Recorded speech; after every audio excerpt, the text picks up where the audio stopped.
There's a lot of judgment around what is a man and what isn't. What you think misandry is are just your misogynistic instincts and assumptions being exposed. Yeah, so now you're assuming that I'm misogynistic I'm not because assuming. yeah, you are. I'm not assuming. That was not an assumption. I gave you a very clearly You're rhetorical demonstrating path. it right now. Really? Yeah. Really, I hate men. That's literally the do you definition. think he's misogynistic? Yeah, probably. I think we all are a little bit. He's some just more than he others. just admitted that he was assuming. Yeah. All right, it's 2025. Trump is president, and we're back with another middle Okay, ground okay. XL. Behind me, I have 25 traditional men and 25 Traditional? progressive men. We're gonna ask them some questions, Interesting. and we're gonna see if they can find a middle ground. Our first question is, should it be socially acceptable for men to wear skirts? Come forward and find your speaker for I this think issue. they can wear whatever they want. So long as it's not bothering. Personally, I like fashion. I tried to dress nice today. You can't say that. Thank you, thank you.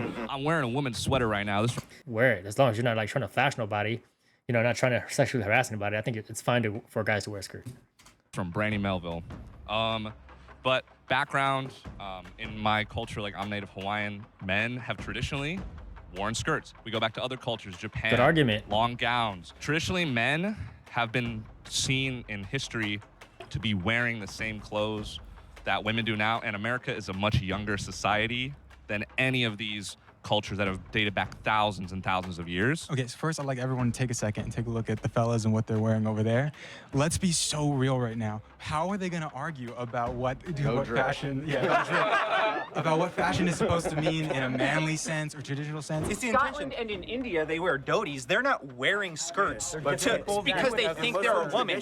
Here in America, that's the reason that they're wearing skirts. Is because they are trying to project that they are a female or the opposite sex or Oh, he is really up there. And it's just nonsense. No, Again, it absolutely depends. not. It depends on your intention. It depends on your culture. If your intention is to be feminine, right? Obviously, it's not right. Intention, I like that. Bro, right? I thought we were all about like the government not interrupting. When it comes to just masculinity in general, like I'm in the camp of you provide for your wife, you protect her, you should be a pillar.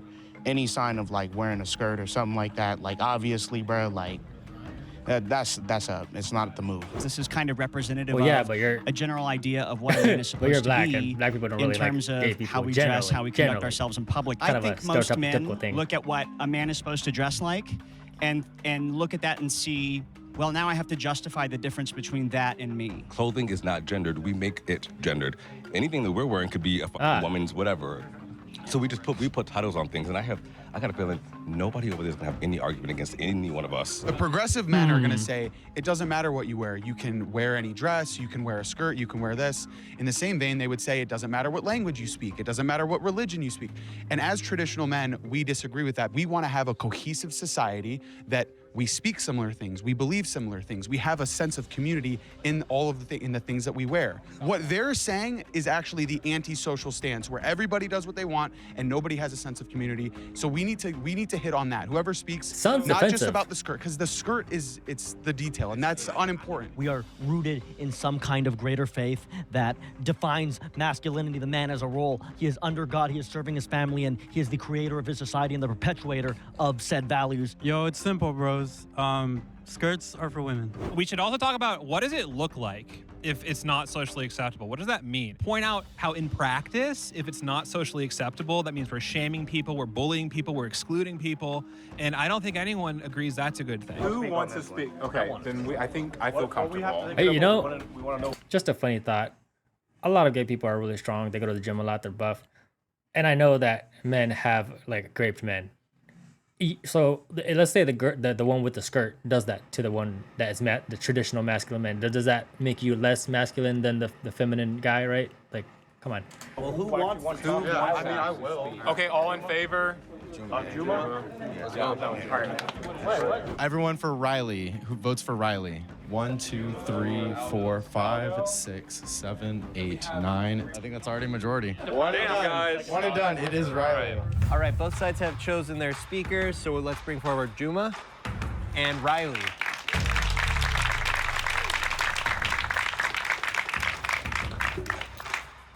Okay.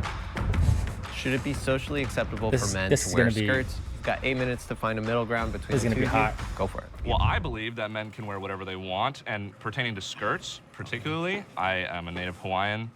person. Traditionally in the culture that goes further back than America itself, men wear skirts. Japan, men wear long gowns. It's you know, not, it's not called a skirt though, specifically. I know, It's but called again, something else. again, it's just different Like, I'm cultural Muslim, norms. I wear a thobe sometimes. Yes, but it's Like some cultural cats in the norms. military, I've roomed with guys in the military, and they say like I had to shoot the dude in the dress. So it's like, nah, like, do I take it personal? No. That's just according to that group of people, that's what they call it, right? Like, I wouldn't call a kilt a skirt. Okay. No, that's a cultural symbol. What a skirt means in today's society is different. But go ahead, I'm sorry for cutting you off. I mean, yeah, like I was saying, Okay, good traditionally argument. cultures that go further back, where clothing only has the meaning that we set to it. So, you know, if I someday decide that your skinnier pants are feminine because I got baggier pants, right? Then I can. That's a good argument, Do I get to too. ridicule you for that? Do I get to outcast you for that? That's just my question. Again, going back. So what's the why question is it you not? would like to ask? Why is it not socially acceptable? What it represents is that's femininity, yo. Like there's no question about it. Like if you're a dude walking around in a black leather skirt, like you're saying a lot. Like Jaden Smith is one of them cats that was on Vogue. Like nah, like we've seen what a skirt represents as a man, at least in North American culture and even some Asian cultures. Like I've been to South Korea. There are a lot of hyper feminine men out there. The only thing that I didn't see in South Korea was cats putting on makeup in the mirror. But for some reason, whenever I go outside, I see hella cats wearing makeups, foundation, eyeliner, all that stuff. So femininity is negative, and for men to Man, I got a express wife, homie. Like, yeah, nah, but is like- it like, okay man, to like- express feminine things? What do you think about my nail polish? What do you think about my Like skinny me watch? personally, bro, I ain't rocking like Okay, that. that's cool. That's great. But I am. So is there anything wrong with that? That's a feminine trait that maybe you want to exude Okay. about yourself. Okay. Now, like if we walk down the street, like I may interact with you a little bit Yeah. differently just because like I see Why? the fact that you're wearing nail polish. What does that mean? Like, well, would you? generally, bro, like whenever cats are like wearing nail polish, Yeah. they're a little bit more hyper feminine. Okay. They may try to hit on you or just other stuff in general. Okay. Oh, that sounds defensive. So you're afraid? That's so I funny. mean, no. Hold on. This is. So he's just saying, are you gonna treat me differently because I'm a little more feminine than you? And he's like, yes, because okay, traditional guys have to be more defensive about it because they have to think more. They have to be like, okay, they're probably gonna be more hurt and be like basically the tough skin thing. Like masculine men generally have tougher skin, right? And feminine men don't really have that tougher skin in a general viewpoint. So what the traditional guy is saying is he's treating him different because he has to kind of step on eggshells around them. It's kind of like being careful what you do compared to the people you're used to type thing, if you get what I'm saying. I'm not afraid. Even outward expression of femininity does not define sexuality. I mean, like, there's a lot of straight guys out there, a lot of, people who are in, like, emo punk scene wearing black nail polish for fun. People who wear lots of rings, completely straight, and it But doesn't it's matter. the representation, though, of what that What means. does that mean, though? So, like, a guy wearing, like, he's obviously counterculture, right? Yeah. Like, if he's, like, the emo punk Yeah. kind of guy. Also, like, borderline, like, devil worship at times. Devil worship? Yeah, Well, like, nah, I mean... that can be clearly associated with it with a pentagram. A skirt isn't indicative of what a masculine man should represent in today's society. We got a lot of over-feminization of a lot of guys. Like, being a solid man that your wife can look to, or whoever that you're... I feel like this is two different arguments that they're arguing because traditional guy is arguing that the obvious thing, which is what men are traditionally supposed to be and what they're supposed to represent, like being a protector and stuff like that, where the feminine dude is saying it's okay to do whatever you want. And they're both kind of right. They're just in a different world. They're arguing two different things. They're trying to meet that middle ground, and it doesn't look like it's going to happen in this argument. Taken care of, can look to and be like, yo, that's my pillar. Like, if something going wrong in my life, they got me. And if you're walking around wearing a skirt, bro, like, okay, there might be cats that can walk around wear a skirt and they solid to the people that they can take care of, right? But the exception isn't the rule. Most cats walking around in a skirt, bro, they're not super breaded up. They're just cats trying to express themselves sexually because they've given up on the financial part. I mean, I feel like a lot of people who express that's like like feminine it's traits, easier, like it's easier to be broke. That's exaggerated. yeah. I mean, I feel like a lot of people who express feminine traits, and have been, in the media for wearing skirts. Harry Styles is the biggest example. You think he's not breaded up? You think Young Thug is not breaded up? Like people like that. Yeah, but at what cost though? Like now you're starting to tap into the fact of like, nah, like it's pretty obvious and it's out in the open now that a lot of these rappers, a lot of these cats grabbing ankles. These same dudes that wear skirts are the same ones that were popping up at the Diddy parties. They holding hands with Diddy, calling him daddy. I mean, again, Like, this come kind on, of just man. goes back to the argument that a lot Nah, of people but try to that- but push that's that feminization. that gay people That's- are groomers Nah, and they're then on they're top of that, bro, like I get it, bro. Like I get like it's a cool piece of clothing. Like my pops, he owned a fashion label. He did it in the '90s, where he exclusively designed women's clothing out of Egyptian silk. I totally get it. From a fashion perspective, for a woman, like bro, it's amazing. Like bro, I think a woman looks good in a maxi skirt. But I'm saying I don't think a dude should be walking around rocking that. And I guess my question. I think what he really means to say is he doesn't think a straight dude should be around walking around in a skirt. I think that's what he's trying to say. To dig deeper is, should this be, mandated? Should you, bully people who are wearing skirts? It shouldn't be open, common practice being taught to kids like, hey, bro, go to school wearing a skirt. Like, I'll tell you right now, like the time me growing up in East Oakland, you go to school wearing a skirt, it's gonna be rough for you.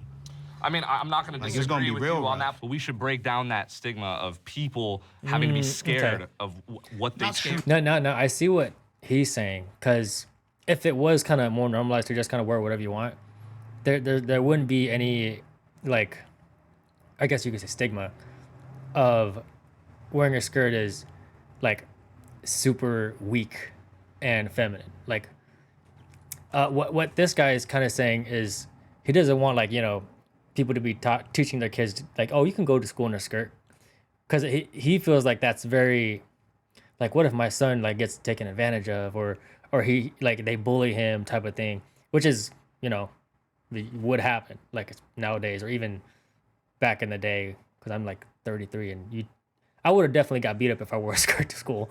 And it is different nowadays, too. So his argument is that pretty much if it becomes normalized, then that wouldn't be a problem, right? And I see what he's going for. Choose to wear. No, because if, like you said, I should be scared coming, to where you're saying wearing a skirt or feminine attire or accessories or anything like that. So should people have to fear for self-expression? So I'll explain to you this, right? Like I was a shooting specialist at Banana Republic for almost 2 years, right? And like, dude, like I see a whole bunch of cats walk in there, different arrays, different budgets, you know what I'm saying? And I'm helping them get to where they gotta get. More than likely, man, like the cats that I saw wearing skirts, man, those ain't the kind of guys that like, the cat like me would wanna rock with. Like the cats that I rock with, they're solid through and through. Like I'm a business owner, I'm also a professional fighter. So it's like, nah, bro, like just that kind of energy, it's not conducive for me to be around. Because I need to cultivate a certain kind of mindset, a certain kind of atmosphere around myself in order to achieve what I believe is peak to what I need to be.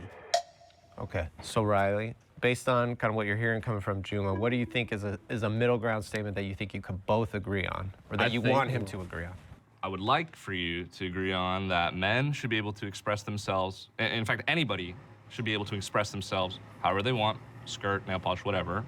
And that it should be. We're focused on okay, skirt, not skirt. the nail polish. Men should be able to wear a skirt, and it can have a positive stigma around it if they so decide.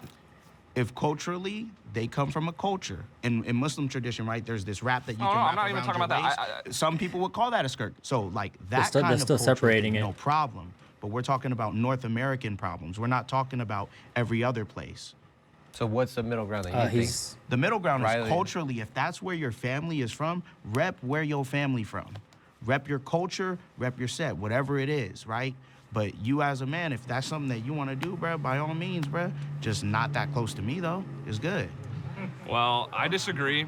I think that men should be able to express themselves however they want. And that's it. I don't think there should be any, especially clothes. But what I'm hearing is, even if you don't agree that it should be, that you think it's socially acceptable, I have heard you say that men should be allowed to wear skirts if that's how they want it, if that's what they want to do. If that's what Brett wants to do, by all means. But I'm saying from like a cultural, religious perspective, it's not conducive to what a good nation trying to bring stronger individuals He's into making the world this should be doing. See, there's like there's a background to this. It's not Yeah. because you just don't like the clothes, right? What do you think? Like, I don't understand that you think it makes someone less of a man, less masculine, and that in turn makes That's exactly them what he's saying. weaker for wearing a skirt? In North American culture, I do not believe that it's acceptable for a man to wear a skirt. I'm not going to find a middle ground in between on that. I'd like to propose that it's okay for a man to wear whatever he chooses. If that's what you believe, I respect you enough to agree with you on that part. But me personally, like you as an individual, if you want to do that, by all means, bruh. But nah, not for North American culture. It means something different here. He's still saying North American is that culture, you but saying- he's saying all. He's sectioning it off as in only this is okay here, when he's saying it's really okay everywhere. Even though he's saying it's okay elsewhere, just not here, which is pretty much wrong, right? That doesn't work as a middle ground statement? No, we're not going to find a middle ground. Okay. I think we can leave it at that. We gave it a good try. Shake hands and let's start. I still respect you, though. Handle your business. Okay. I like this. Good debates. We did not find a middle ground in that last prompt, but thank you to Juma and Riley for giving it a try. We're going to move on to our next prompt, which is, does society need more trad wives or girl bosses? Traditional wives or girl bosses? A girl boss is like, Oh, this is a... slave the house. She's independent, bro. She's like, she's her own boss. You know, she don't need a man. And the I don't trad know. wife is what? Traditional. Is like a woman who's like, I gotta cook and clean for my husband. Girl boss doesn't necessarily. Like, trad wives are nice too, but girl bosses, it's like, I think I prefer girl bosses, but like trad wives aren't bad either. It kind of depends on your like preference. That's the word I'm looking for. Because you know some guys like one or the other, and same with women. Like it's just all your preference. And I don't know like the percentage of men that like trad wives or girl bosses or vice versa. But I think people are looking more for girl bosses nowadays. I think, unless you're old. I know older traditional guys are looking more for trad wives than girl bosses. Necessarily mean going out and being a CEO or doing whatever. It's just an empowerment of doing what they want to do, being able to choose that, you know, the best choice for that relationship is to stay at home and take care of a kid, whether that's the man or the woman or whoever in the partnership, or to go and work. I don't care if she's traditional or trad. She's got to follow my program and my rule as a man. And what I'm saying is, she can go and be a boss at the job, but when she comes home, she's gonna take that shirt or hat off, and she's gonna follow my lead and follow what I have to say, because I'm the man. She's got my name. She's got my ring. She's under my roof. But it's all respect. No, yeah, of course. As far as the traditional wives, I mean, my wife kind of fits that mold. She does work from home, but I was in the military for over a decade, and so I was a sole provider, and she would stay at home and raise her kids, and that's just really worked for us. So I also have a 16-year-old daughter that I'm also raising to be a traditional wife. Can we get a show of hands of folks who think they're a good fit for this? 1, 2, 3. A lot of times, whether a woman should be a stay-at-home wife or whether she can like work and do other things in society is kind of a cloaked sexist argument. And so I think that whether or not a man or a woman in a relationship, you know, who's the stay-at-home parent, who's working, should be a function of the individuals and should not be a function of us doing these, you know, gender role-based prescriptions. I'm caught between him and him, but the most important question for me is, are you paying all the bills for your home? The girl bosses have been detrimental to society and how trad wives Detrimental? have actually helped build the family and through homemaking raise up the kids instead of them going out to the public school system or being raised by strangers because the girl bosses were too busy working to care about their kids. Traditional wives is outdated. We find that women who have leadership roles do have higher success, arguably, than men because they get people to work together better, I feel. Men, it's about I don't know about that statement. In, like modern society, most physicians are women, most lawyers in America are women, the most educated people out of men and women are women. They attend school at higher rates, they graduate at higher rates. The capability women have to raise children, the innate ability that my mother has, the connection she has with me, is something that is very important, and I feel like girl bosses lack that. If you're gonna say that I don't think the so. woman's duty is to serve the man, say it just as much conviction that it's. My only question for the traditional guys is that do they see it as women that are girl bosses lack being a mother? Because, like, my mom's a traditional frigging woman, and she was also practically the breadwinner for most of our, like, my life. So, like, that I don't know how they're gonna argue this, because a girl boss is totally fine, and can still be a great mother. That's a bad argument that they're making there. It's the man's job to serve the woman. Isn't the question we need more trad wives versus girl boss? Like that's the question, right? And so like I would advocate for that. You know. We gotta vote. Let's just vote. How much time? I vote Anthony. Anthony, sure. Anthony. Raise your hand for Anthony. Steve, vote for Steve? 1, 2, 3. I'm gonna vote for myself. If that's Well, okay. all right. Well, I'm gonna assume everybody's voting for themselves. Votes for Jay. 1, 2, and 1, 2, 3, 4, 5. Thank you. Yeah. All right. There we go. It's yours. All right, both sides have chosen a speaker to debate this prompt. So let's bring forward Anthony and Greg.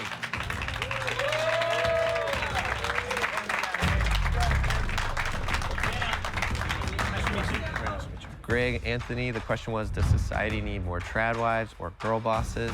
I'll let you take it from here.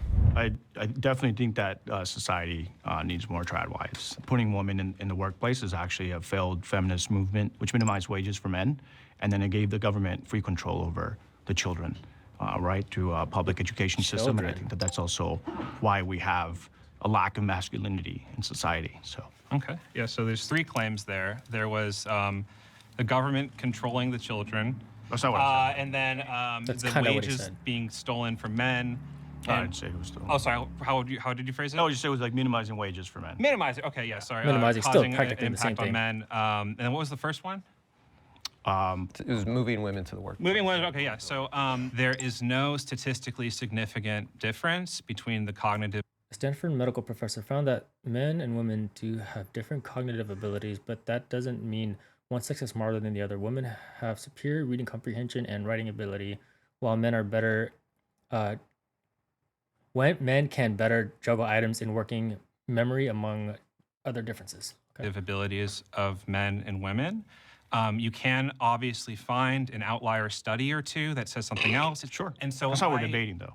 Well, no, but it's to, I'm building to my point. Okay. Yeah, so in that context, I think we should have a society that empowers men and women equally to pursue whatever works best for them and in their relationship. Like, for example, we have friends who are married, man and woman, and they are both in healthcare.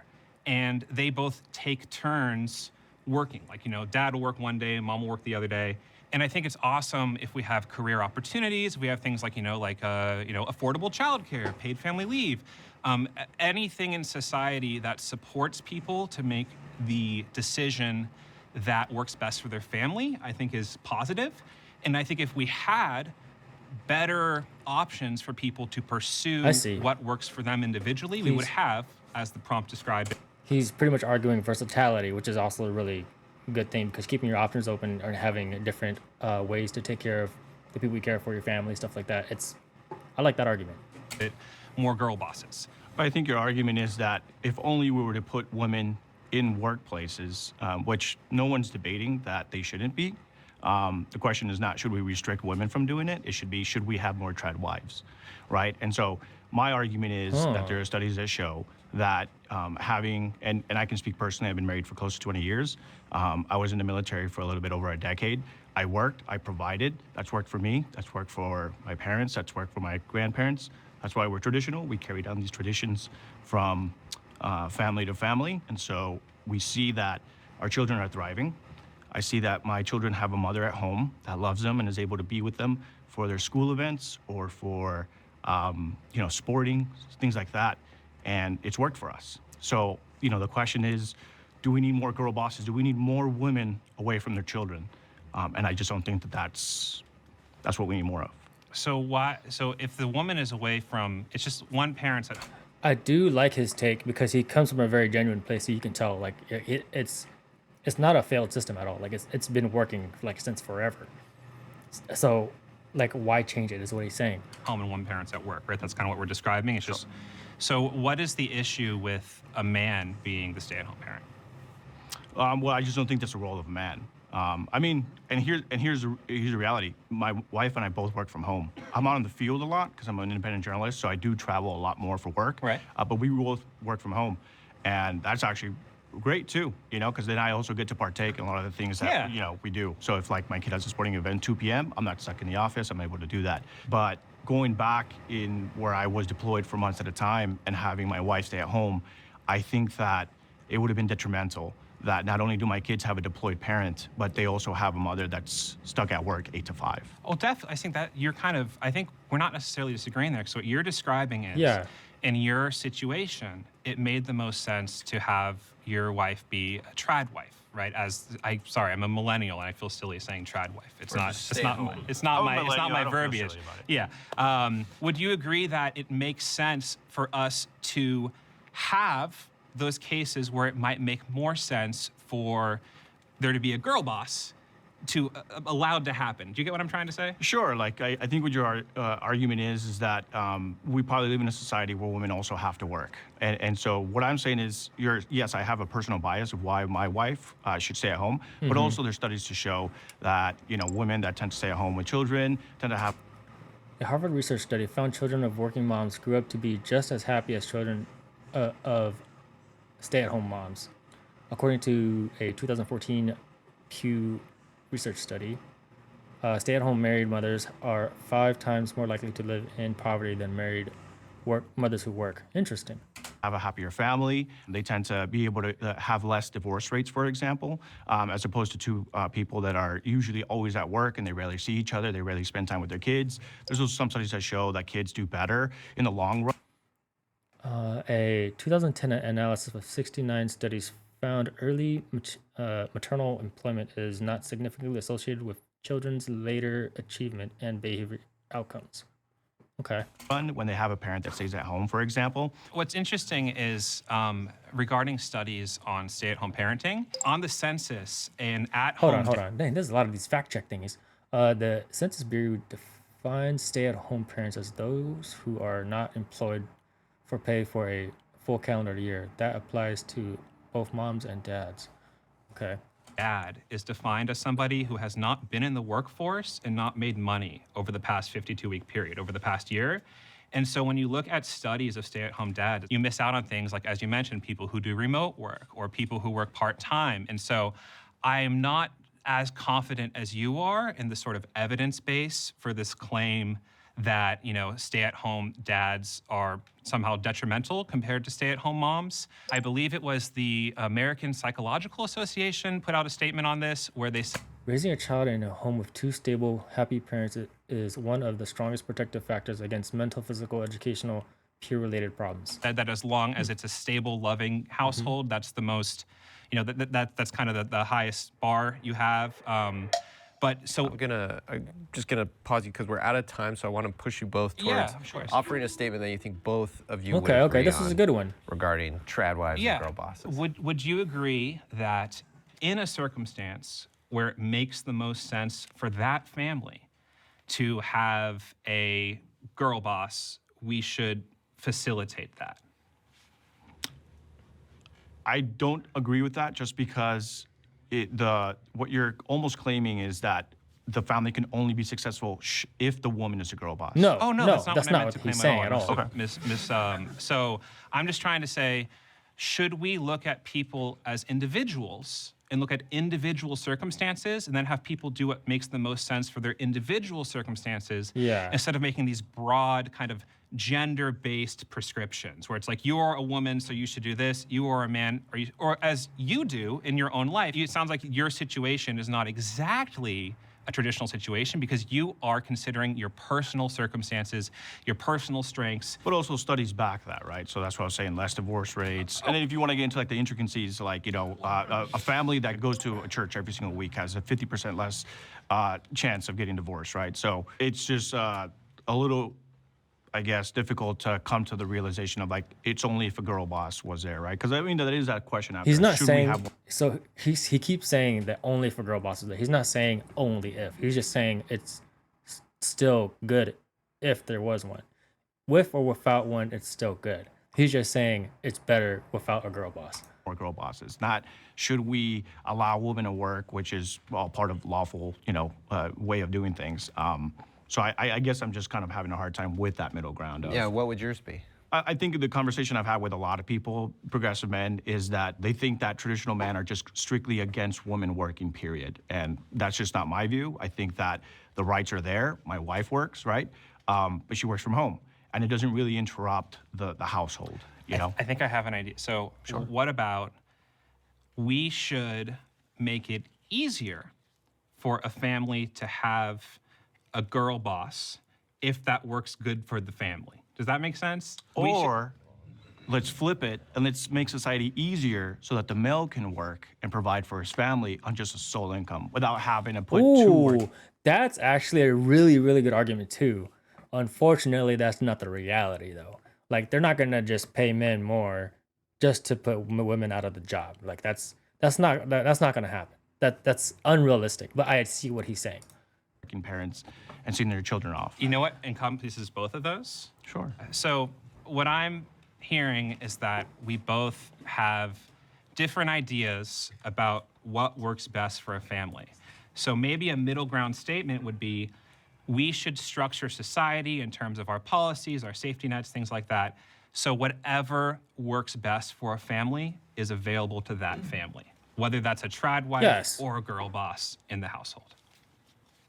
Let me just let's empower families to do what's best for them. Yeah. It's a little soft. I think we need to address, like the role of women, which is what this prompt is saying. Dang, He's being hard on this. 7 minutes of you, it's just I wasn't convinced of like why we need girl bosses, right? Right. I listened to but statistics. So that's why we and make things that individual work, right? decisions. I'm not convinced of anything about.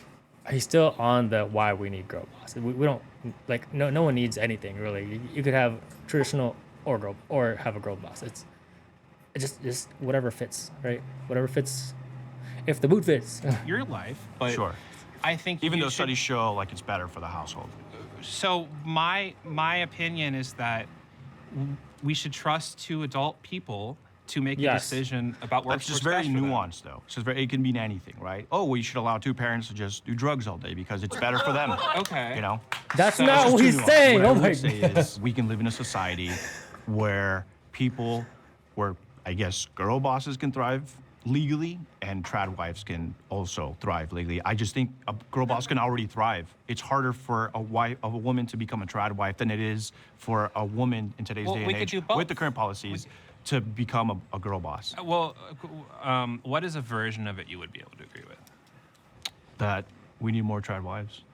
You're not giving us anything. No, they're not going. I'm trying. I'm working pretty hard here. I think we'll just have to. We didn't find a middle ground No, statement. no for middle this ground one. here. These guys. We didn't come to an agreement, but I like your facial hair. Thank you. I like your groove. All right, nice to meet you, man. Very nice meeting you. Yeah, All right, and thanks thank for you, your bro. service. Yeah, of course. Okay.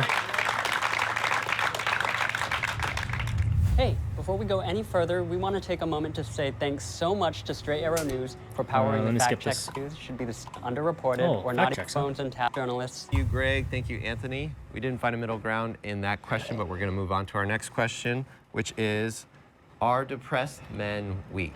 Are depressed men I would definitely say that depressed men are weak. I was heavily depressed. I'm a cancer survivor. And with that came clinical depression, anxiety disorder. I gave up on life. I didn't want to live. And that's because I was weak. Coming out of that, I'm stronger than ever before. Bless you for that, brother. You got through that. But This what I'm is a tough saying one. is, ultimately, the depression part of it is a weak mindset. Right, yeah. Because So I that think is I'm weak. more Like on when your this family side. member dies, like Yeah, you definitely have you should times, be sad, but like you right. shouldn't like label yourself as I'm a depressed person. It's That's like a I'm going reaction through to like a sad state time. right now. Like it's Yeah. tough times, but you gotta pull through it, and that's what we all agree on. Is that being strong means coming out of that, Right. And not like because like killing yourself is the weakest shit to do. That type of sentiment saying that like men who have depression are weak leads to men killing themselves. So I want to push back Oh, I against that. see There's that so many point of studies view. that show that men who hold those types of views. So basically, there's going to be an argument between like, if you're strong, you come out of anything, and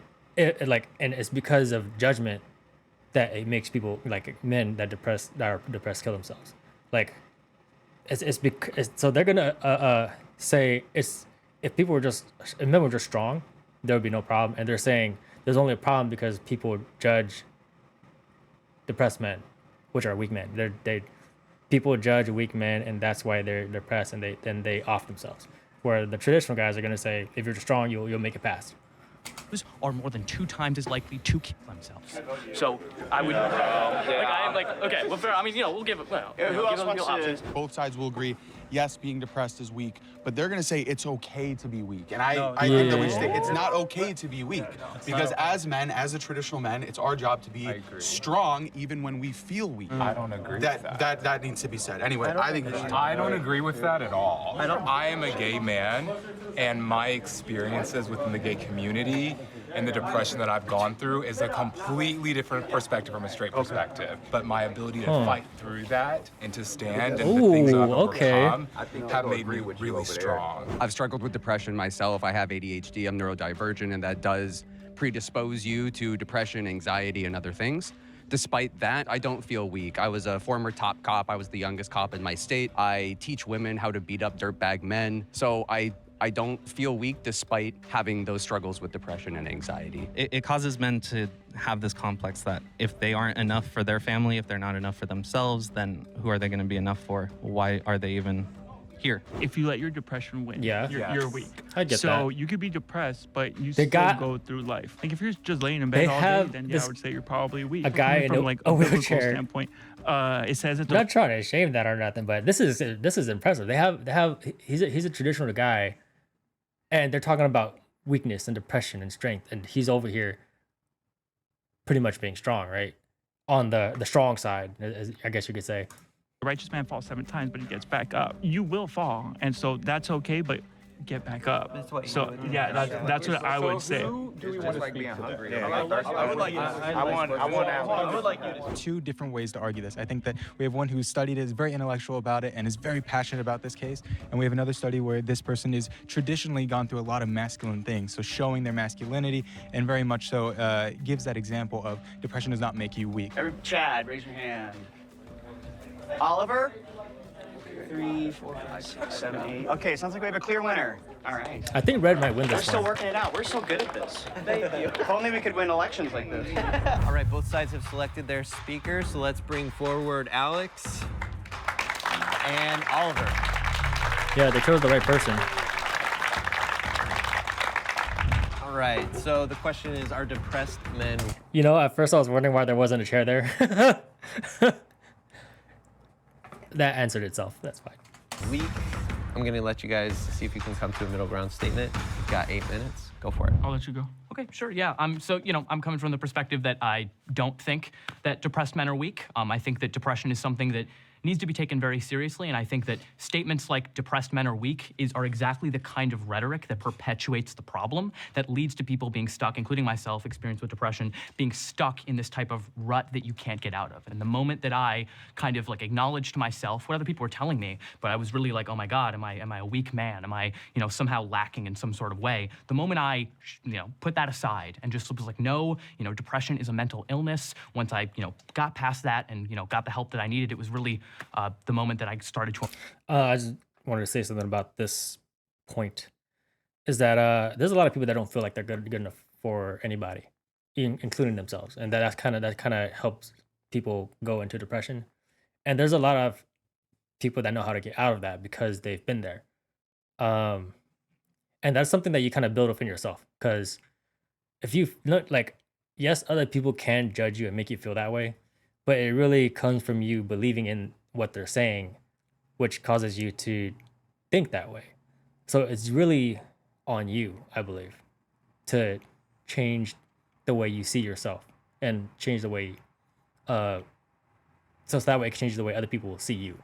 Emerge from that. So I think that type of statement is part of the problem and something that I want to push back Okay, against. but what you would say is staying in a state of depression, I would consider that weak, right? Depression in and of itself isn't weak, but when you label yourself as a depressed person, or you let that win you over, that is weakness. So I would disagree because I think it's important to define problems as what they are. We don't solve cancer by not calling it cancer. We acknowledge that a problem exists, and how we respond to that is Agreed. very important. But I don't think saying we shouldn't call people depressed because then they'll know that they're depressed or that they'll rot in that. No, but I'm saying like labeling yourself as a depressed person, like saying that is part of my identity. If an athlete is injured in that second, I think he's weaker than he normally is. That doesn't mean he's weak overall, but in that second, yeah. Is it weak to say that he's injured? Is it weak for him to claim, I am currently injured? I want to get better, but I'm currently injured. No, but he's weaker. For sure, people are definitely in a weaker headspace. But I think, and maybe I'm putting these like prescriptions onto this idea that aren't correct. So when I hear the claim, men who are depressed are weak, I think of, oh, they're less manly. They need to get over it. They need to power through and grit. And it's I heard this from someone who was over there from your side. It's a weak mindset. It's a choice type of thing. And I reject that because it is a clinical diagnosis that people receive when they are depressed. We all go through states of depression. I think no one here would argue that you're never going to be in a state of depression, right? Things happen where you do feel depressed. There's depression and then there's people who describe themselves as being depressed. I think it's important to separate those two because you can feel sad. Of course, everyone feels sad. Everyone has mood changes. Depression is clearly defined as persistent, like feeling bad regardless of the things that are going on in your life. Depressive disorder, also known as depression, involves a depressed mood or loss of pleasure or interest in activities for long periods of time. Depression is different from regular mood changes and feelings about everyday life. I see. So he's talking about the more exaggerated, the more serious depression, and that's a whole thing. That's a whole nother thing. But I think that's too out there. So I don't know if that's a good argument. Right, even when things are going well. Right, but I don't think the prompt was saying that depression makes you less of a man. Because I'm weaker, right? Sure. I'm in a wheelchair. Yeah. A squirrel could beat me in an arm wrestling match, right? I don't think anyone here would say I'm less of a man. Sure. Right? Oh, and I'm glad that those connotations are not present in this conversation. But my stance is you gotta keep on moving. Like you just have to, and you might have to take medication. I'm not against it. I'm pretty sure some people on my side are gonna be against taking medication. But I'm glad they're not up here. You have to do what you have to do. Right? But I feel like society most of the times is okay. They say that it's okay to rot in it. I really don't think that's largely the case. I think it definitely is in some subsets of the internet that you'll find, but I think most people, I think the way we treat mental illness is it's really hard for us to grapple with it because it's not visual. There's this idea that when you break your arm, everyone comes to sign your cast. But when you say you're depressed, they don't know what to do and run the other direction. And I think it's really important to break that type of stigma that mental illness is a real thing. I'm not sure, I don't want to speculate. I'm sure there are some people who don't really think it's a real thing. Oh, you just need to get over yourself. You need to work harder. Like that. Back in my day, we just said that we were, sad and we pushed through. Well, we see it in TV. So we see it all the time, all over the place where it's like, hey, I can't get up out of bed today. Oh, you know what? Mental health day. I don't disagree. But I think we are, as a society, letting that be a norm and letting that be okay, which I don't think it should be necessarily all the time. Because there's times where you have to get something done, and you can't just say like, hey, I'm gonna take a mental health day. Parents, I'm not a parent, but I'm pretty sure parents are here. They are depressed. They have to care for their kids. Yes, and I think you and I would both agree that like, it's irresponsible if you're a parent or something of that nature to neglect your responsibilities because of mental illness. However, I do think it's very much the case that mental illness can be debilitating, can be crippling. So weakness. Yes. Well, weakness. Fine. Oh, okay, fine. Yeah, oh, dang! He just hit it with the trooper. There's like, so a weakness. What he's saying. Yeah, sure. Then you're defining weakness in such a way that it has no connotation behind it. If you want to say someone who is depressed is in a weaker mental state because they're not able to function as well. That is true. Then I guess we agree. But that doesn't really get to any of the societal implications where there might be some disagreement between you and me as a traditional we've done that, but I think man. we could agree that depression is does weakness. make you okay. So I would agree with your literal statement. The problem is there are a lot of connotations. When you say something's weak, it's like, it should be looked down upon. He's going for that person connotation. is doing something that... No, because I'm weak, so I don't want to be looked down upon. I agree, and I'm very glad. But I think if someone were to look at you, oh yeah, you're weak. That would be, but it wouldn't just be a literal factual statement about the nature of the world as it he's going for exists. It would be connotation. a normative judgment upon you as a person. In many cases, if someone calls disabled people weak, would you just be like, yeah, we are? Or would you be like, you're kind of an asshole, man? But it depends a lot on context. I Agreed. agree with you, but Sure. well, then we would have to take everyone's opinion on it and stuff Of like course. that. Just we're up on time, so I want to push you guys towards offering it's a strong middle ground argument. I statement. like that argument. You know, but and just to but I don't think that's like a different argument that he's arguing, which is still a good argument, but it's not. I don't think it's enough for the prompt. reiterate the question, it was, are depressed men weak? Yeah. I'll let you. Sure. So here's, I guess, and this is why I would say I don't want to use the word weak. The use of the word men in the phrase makes it very gendered. If it was just, are depressed people weak, then maybe I'd give a little more credence to this idea that we're just talking about descriptively what is factually the case. But I think when you insert men in there, there's this idea that depressed men are weak because men shouldn't be weak. Men shouldn't be burdened by their emotions or burdened by illness of the mind. It's just, something they have to power through. So because of that, here's the middle ground that I guess I would propose to you, and you're welcome to respond to me on this.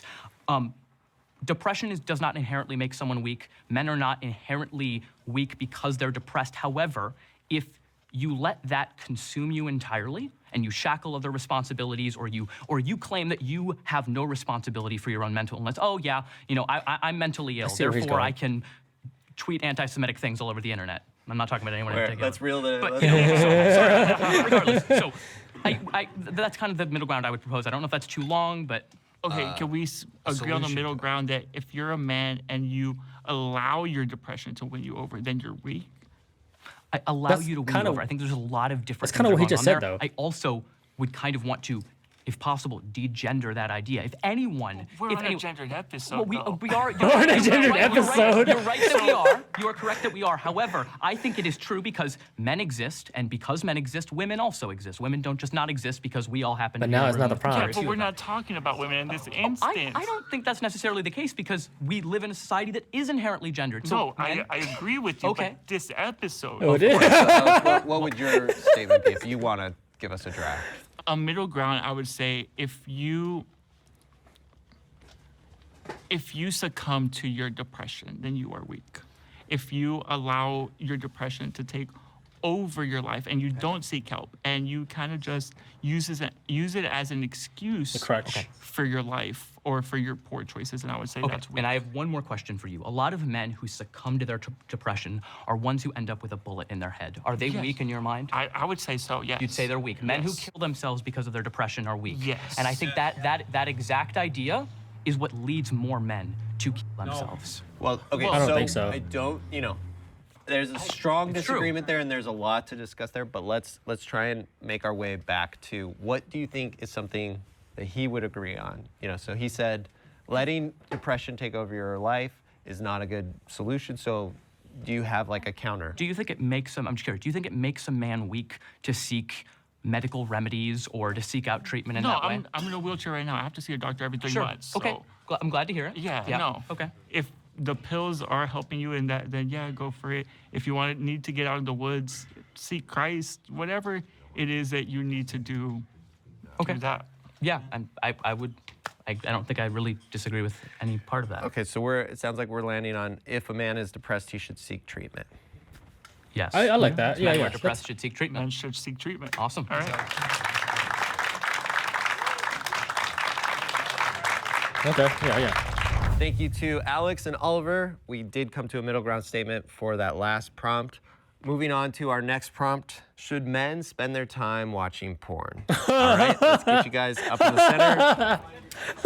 It's an unhealthy practice. That's such a funny prompt. As someone who is a healthy human being and can make observations, I think it's with his totally eyes, fine. understands Everybody does it. That this is not neurologically beneficial, so maybe I don't even know why it's political. I think everyone's going to agree on this. So I think the worst part about it is breaking down the relationship between men and women, making sex something that is cheap and carnal and not something that's spiritual and deep and something that exists on a higher level than just physical. That's the other thing. I think that they'll probably argue that it's just sex and it's just, it's just it's just something that you do. It's something primal. We just do it, but it's not. There's really guys on like the this? progressive side is leaning, thinks that porn is a negative. It depends on the individual. And then who thinks it's a positive? Both my hands up. Okay, so there's actually a little bit of a split here. I don't Technically- think it's either one. Yeah, Yeah, I don't think it's one of those either. things where it's like, it is a form of expression if the two people are consenting adults that are being paid in a healthy, appropriate environment. Go ahead, make all the porn you want. In a grander sense, it's a moral panic that men are constantly obsessed with pornography. There's a small segment of the male population that has that problem, like any other small segment of the population that's addicted to something. This is a larger extent of the moral panic of men losing their quote-unquote masculinity. It's a non-subject. Some people are going to watch porn. They will be corrected by their friends and family as they move through society and scene. Shouldn't watch it, but it shouldn't be illegal too. Okay, What? Illegal? That's not the prop. Let's not even get into it. That's not the problem. If you're spending all your time not working, not actually being with your kids, you're just watching porn, you're kind of a piece of garbage. That's kind of dad, right? Porn is an anathema to If he's doing that, he probably actual doesn't have tradition. kids. You can't be a traditional man if you are watching porn. Porn also just poisons the soul of a man, and it's just absolutely degenerate. That's it kinda has no extreme. place in society. There's no benefit to it. It projects a fantasy onto women. I think there's unrealistic expectations. Men are not going to get the right idea of how sex should be done, consent, lube. Where we're going to disagree and where we're going to clash is This that is gonna we be- want to ban it, and I don't I understand. am going to stand by us and our First Amendment rights to allow pornography. All right, Brandon. John. I don't know how this is going to go. What would you say in the argument that they're going to present, probably, which is it's not hurting anyone, it's only for my good, and it's only to the people who are going to actually speak? We all agree that we live in a spiritual world. There's a spiritual reality. It degrades women. It degrades men. It's degrading to everybody. It does perpetuate violence. So it is Spiritual? damaging people. I would never buy that argument, right? When they're the ones that are more logical? All right, both sides have chosen their speakers for this question, so let's bring forward Ben and John. Wait. Now here's a question. Are traditional men actually more spiritual than non-traditional men? Is one more logical than the other? Because from what I'm hearing from this half of this episode, it sounds like traditional men are more spiritual and less logical. They're stuck to the past and how things were and should be, they say. And that's kind of a spiritual thing, right? Because you have to believe in what it was and not what is, making it sound less factual and less logical. Hi, Ben. What's up? Buddy, how are you?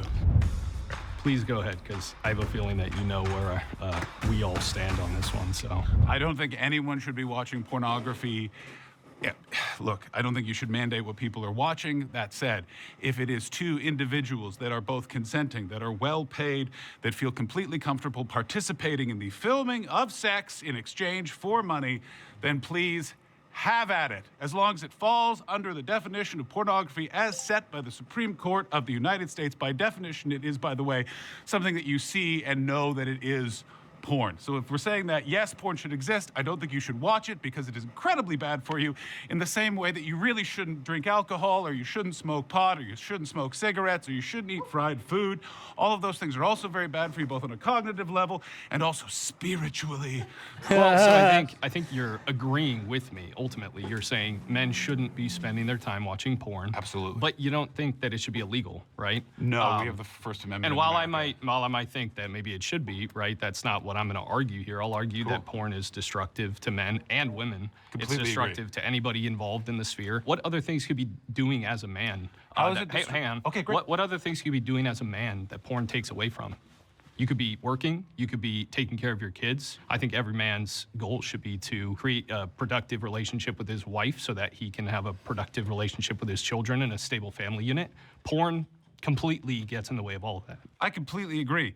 porn does get in the way of interpersonal relationships. That's it. Just wanted to call you up and not to be a prick, but I'm going to be a prick. You said porn Not is to be a harmful prick, to I'm not everyone being a prick. involved. How is porn Oh, I mean harmful to- the people involved in the actual action of either the doing the sex or the watching it. So you're against sex work? That should be illegal. Sure. You're against the filming of it, all that sort of stuff. You're against. Yeah, I mean, look at what And it so does. you're against the Supreme Court's interpretation of the First Amendment. Just to be clear, that's correct. Well, I'm against certain types of speech. I mean, the Supreme So- Court also said you can't say certain things. But the Supreme Court has actually weighed in on this issue, and the Supreme Court says porn is a legitimate expression of speech. Partake in it whether or not you want Hey, to. the Supreme Court gets stuff wrong all the time, doesn't it? I completely There was a agree. time when they said, hey, black people not very important, right? Totally And so we agree. can agree that they're not always right. I think you and I can agree that porn's not the kind of thing that people should be spending their time in. I completely agree. Millions and millions of men are spending their time in it, and we see what happens from it. It creates an economy That is true. where women are being exploited, right? In certain cases, That is yes. true. I mean, if you can make money from it, okay, cool. But you know how many women are like, well, I could just make a understand, but quick let me buck just on explain. OnlyFans, so I I'm might sorry as to well interrupt. do I'm it. just They sorry don't to want interrupt. to be doing it, most of the time. I agree. Some of the people involved in OnlyFans do not want to participate. Let's use the example of Andrew Tate and all of his webcam girls. Those webcam girls were not participating for their will. They were captured in some way. They were ensnared by the lover boy model. So that type of porn, very, very bad. But someone in their bedroom, as a consenting adult, selling images of themselves is totally fine and is protected under the First Amendment. But again, brother, I don't understand what your point is. You're going, porn is stopping us hanging out with our wives. That is a fault of the man not turning the computer off and going and spending time with his wife because he's addicted. I would So agree it shouldn't is he a be fault given- of the man as well, but a man can engage in something wrong while it being his fault to engage in that, but also the thing he does was wrong. I want to, if you're comfortable, like, do any of you want to speak from personal experience if it's informed your views on porn? Yeah, I mean, again, I think most men have had experience with porn, right? And it's not something that you're gonna go shouting that you're happy about. Hang on, that you're gonna go around. Okay, we can probably agree on that, right? I would say that many men, I think the average age now for kids getting engaged in porn is like 9 or 10. It's extremely young, right?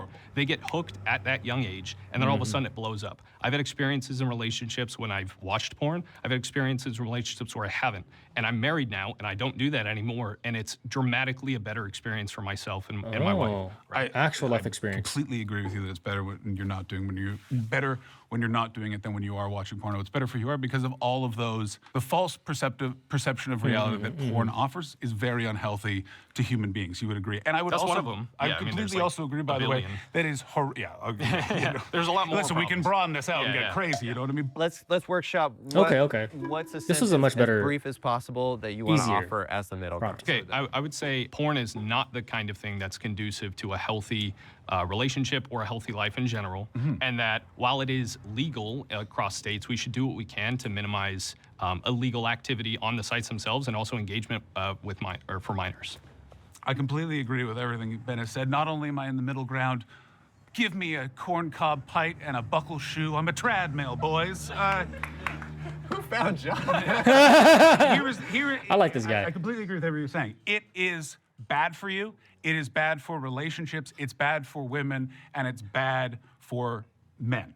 It needs to be protected against kids. Kids should also be educated as to that porn is a fantasy, that it isn't real. That is not what a man looks like. That's not like a woman looks like. If you get into a van in Miami, that is not going to be the result. If you order a pizza, nothing like that is going to happen. To that, I would say we need more education about sex. We need more education about our bodies, and we need more education about social media and the internet. So when See, a 9 or a 10 this is year a old is strong man right presented here. with a web page that says, don't click on this, they go, oh, this is something I'm not supposed to look at. And that goes to parenting. So I think we, in a macro sense, absolutely agree. But those are all details to the main meme of, I think porn should be available. I don't think anyone should watch it. That's the... So the middle ground is no men should not be spending their time watching porn. I hope you're all sitting down. I also agree. No, men should not spend their time watching porn. Awesome. Thank Okay. you. Yeah, there you go. There you That go. was Yep. so fun. That was good. Good debate. Thank you, Ben. Thank you, John. We were able to come to a middle ground on the last prompt. Our next prompt, should men be the leader in romantic relationships? Naturally, like, we as men are actually the leaders. We do a better job. I think just, I like, have to providing security, agree more on that providing one. in general. And then when I seen the inverse of that, it doesn't really go well. Women they're not naturally leaders, and that's completely fine. But I They're wanna more hear the submissive and we're more counter-argument. dominant. We just make better choices. I mean, that's like also scientifically proven what you just said. Men produce less oxytocin. Like, I just don't think I have enough knowledge or experience on this. But just traditionally, it's always worked. So, like, I don't see why not. But because I don't have the experience, I kind of want to hear the counter argument and what the blue side thinks. In the love hormone, right?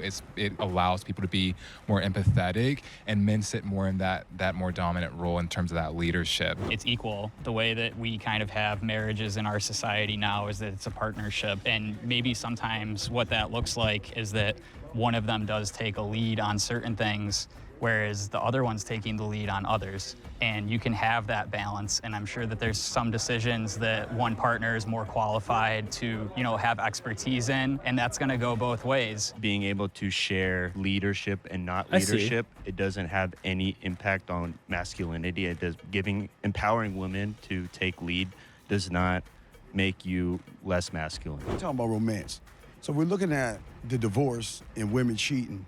We got to look at why they're doing it, because a lot of men don't have what we call the game. They don't know how to just be The romantic. game, It's yeah. not about just romance.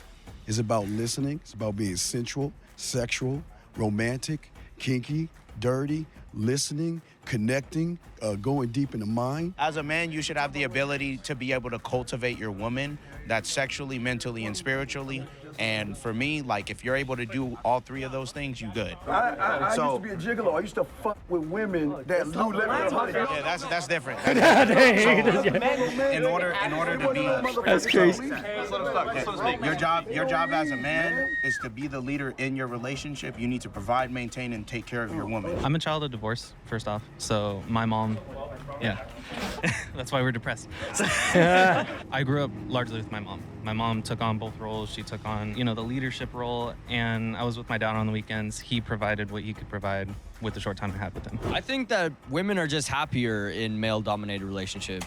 All right, let's see. Should men be the leader in the romantic relationships? I'm going to tell you my story. My dad was the leader of the relationship. He was a dad, right? He was the husband. But it doesn't mean he was a father, and it doesn't mean that he was a good husband. What do you guys think on that?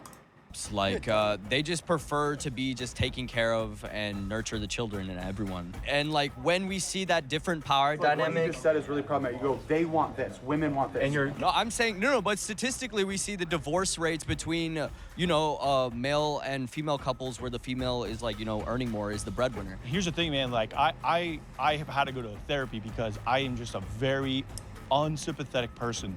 My wife's like, you don't show a lot of affection. You don't show a lot of. You see, you were talking about kind of like you got to be kinky and stuff like that. I necessarily don't agree with that. But I don't think it needed to go there. But I think it is. I think it is important to understand like that's what romance is, and so who's going to be the better situated to talk about that? Men, we're all focusing on sex when it's not about sex. Why are you saying it? Because it's just too many people. Too many people, yeah. That, and it's like, it goes hard, weird, trash. Honestly, I was joking with one guy. I was like, maybe I should have brought a blue shirt. Like, Well, can you speak to that a little bit, where you're just feeling like misaligned? I'm not in a relationship right now, guys, but the two I've been in, both times I was whipped. The relationships did work out for as long as they lasted because I did not take the lead in the role. I let the two women I've been with take the lead. Not normal, I divorced, but yes. sounds like normal for him. But it was just because of the circumstances. Yes, she had to move because of a job, and I couldn't go with her. I think it's important that we state that the order of God in Christianity is God over Christ, Christ and man, man over woman, and this is guy. vaguely in Islam. There is something similar in another religions. It says, "Let us make men." It is. Why does he look like he's overcompensating? Important that we stick to this. Once we deviate from this, let's just focus on the argument. I think it depends on what we mean by the term lead, because I think some of us are having this idea of just like control or whatever, like women are supposed to submit and just like, and I would agree with that statement, but I also think it depends on a man who leads like servant-hearted. Like I would argue like a biblical man who he's self-sacrificing, puts the needs of his wife above his own. The fact of the matter is, in romantic connections with women, There's going to be times that I'm going to need to tell you no, and I'm going to need to control situations that you feel otherwise about. Situations, not her. Yeah, if you want to go to Walmart at 2 a.m. in the morning because it's 24 hours and you think you're going to be safe, you're not going. So at the end of the day, we as men have to say, oh, you know what? I understand that, but you're not going, and this is the reason why. And guess what? I'll go because I'm your protector. That's leadership.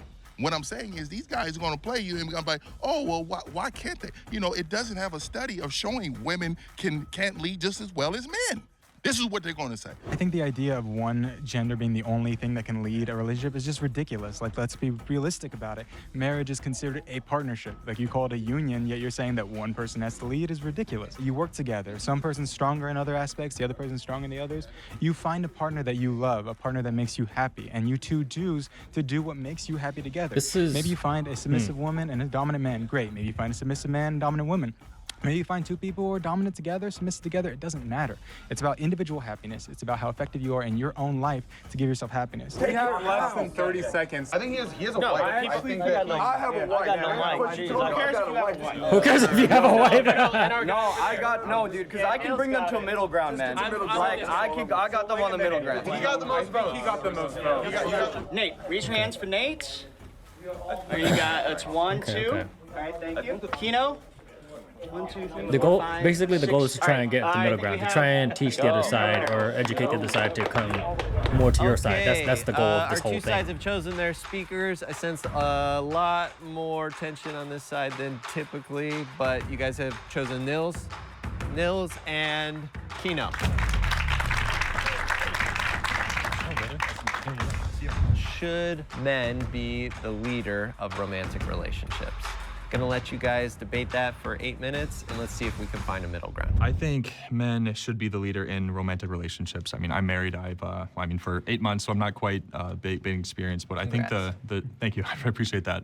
But I think the whole idea of men taking the lead in relationships, men should be pursuing virtues. And I think a lot of the things that men are biologically, psychologically, and societally wired to do are things that are more like leadership oriented. So like risk taking, being able to stand up for the common good, doing all these different types of things. And so I think that applies to a romantic relationship because there are going to be instances where a man has to step in and take control and say no and lead, protect, provide, and maintain.